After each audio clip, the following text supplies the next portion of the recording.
కర్నూలులో అక్రమంగా నిర్మించిన వైసీపీ కార్యాలయంపై చర్యలు తీసుకోవాలని తెలుగుదేశం పార్టీ నాయకులు ప్రభుత్వాన్ని డిమాండ్ చేశారు.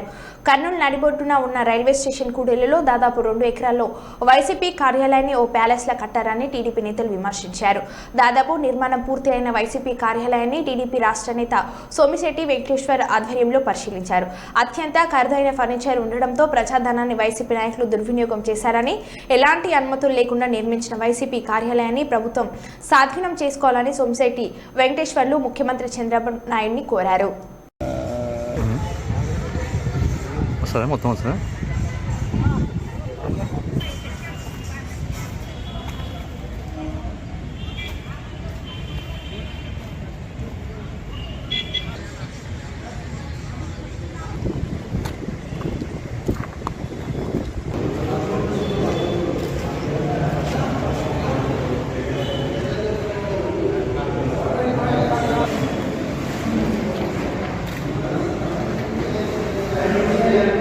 ले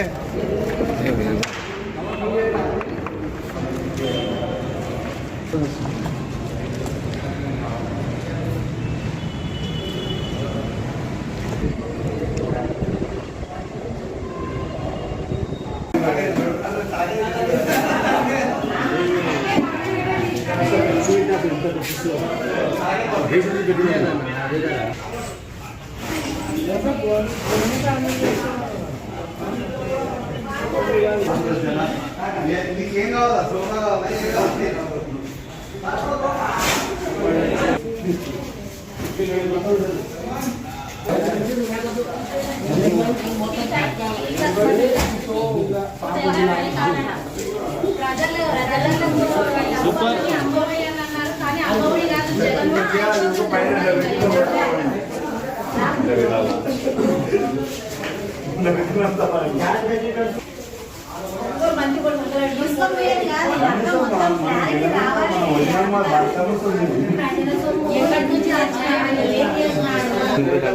$58,500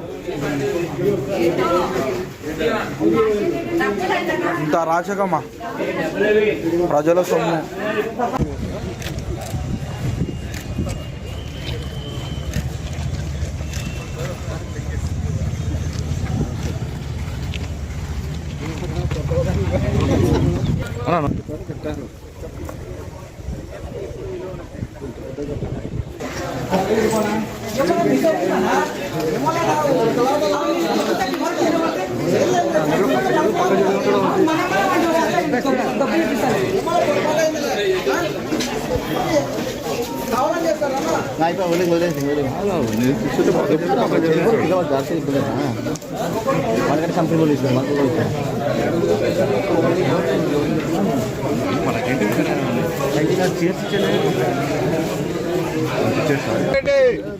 మన ధర్నాగా దేనికి వచ్చి పరిశీలించడానికి వచ్చాం. ఇది అనాథ రైతు కట్టినాడు అంతవరకే. విధంగా రాష్ట్రంలో ఉన్నటువంటి అన్ని జిల్లాలలో వాళ్ళ కార్యాలయాలు ఒకే డిజైన్, ఒకే కథ, ప్యాలెస్ మాదిరి, అంటే రుషికొండ ప్యాలెస్ ఎట్టుందో ఇక్కడ ఏ జిల్లాకు ఆ జిల్లా ప్యాలెస్ల మాదిరి తయారు చేసుకునే దానికి ₹1,00,00,000 వెచ్చించాడు.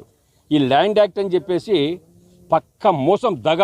కేవలం అది ఎవరి కోసమో కాదు, ఈ పార్టీ కార్యాలయ స్థలం అంతా కొట్టేసేదానికి. సుమారుగా ఈ స్థలాన్ని లెక్కేస్తే కన్స్ట్రక్షన్తో కలిసి స్థలం అంతా కలిపి ₹3,000 కోట్ల అవుతుంది. ఎవడబ్బో సొమ్ము. జగన్మోహన్ రెడ్డి యాక్ట్ తెచ్చి జగన్మోహన్ రెడ్డి ప్రజలు ఇంకా మోసం చేస్తావా? ఇంత నీచుడివే. ప్రజలకు ఇచ్చిన మాట ఏంటి?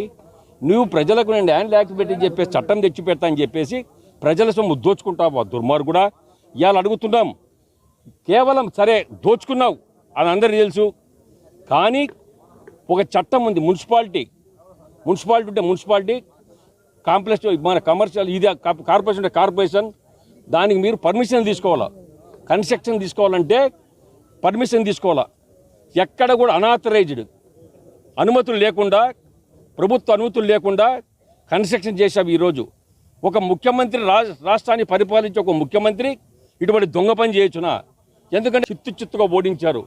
ఇవాళ మేము చూస్తే చంద్రబాబు నాయుడికి మేము విజ్ఞప్తి చేస్తూ ఒకటే, సార్ ఇవాళ మనం ఇటువంటి దొంగ కార్యాలు కట్టి కార్యాల పేరుతో డబ్బు దోచుకున్నటువంటి జగన్మోహన్ రెడ్డి ఈ 3,000 కోట్లకు జవాబు చెప్పాలి. దీన్ని ఇమీడియట్గా ప్రభుత్వం స్వాధీనం చేసుకొని ఇమ్మీడియట్గా కావాలా. ఎందుకంటే అనాథరైజ్ కట్టినటువంటి ఇది లీజుకు తీసుకున్నారు. ఈ లీజు కూడా సక్రమంగా లేదు. కాబట్టి వెంటనే దీని మీద చర్యలు తీసుకోవాలి. ఇటువంటి దుష్టులకు తగిన బుద్ధి చెప్పాలంటే ఇంకొకటి మళ్ళీ ఏ రాజకీయ నాయకుడు ఇటువంటి పనులు చేయకుండా, ఏ రాష్ట్ర నాయకునికి ఇది జరగకుండా శిక్ష ఏ విధంగా ఉండాలంటే యావజ్జీవ శిక్ష. ఇంకా జైల్లో నుంచి రాకూడదు.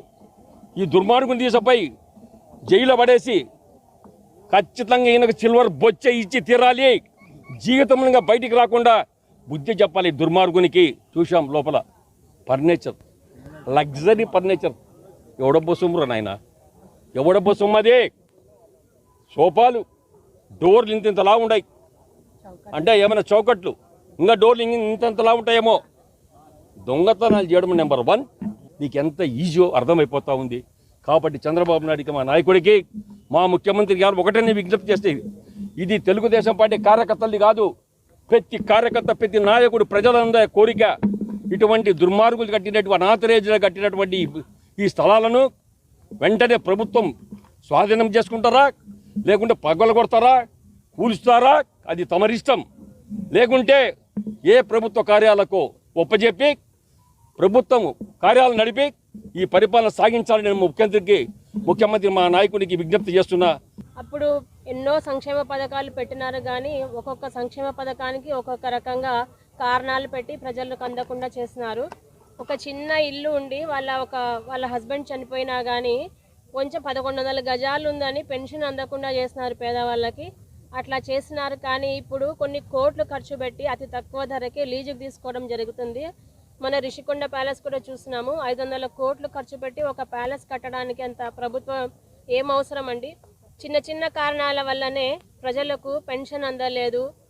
ఒక అమ్మఒడి అన్నారు, అమ్మఒడి అందలేదు. అదేవిధంగా అది ఓసీ కేటగిరీకి చెందిన వాళ్ళకి పెన్షన్స్ అందకుండా చేస్తున్నారు. వితంతు ప్రజలు వాళ్ళని ఓడించినారు. మా తిరుపతి ఎన్నికరా తిరుపాలన్నా నువ్వు ఇక్కడ ఉంటే కాదన్నా తిరుపాలన్నా ధర్నా చేస్తాము.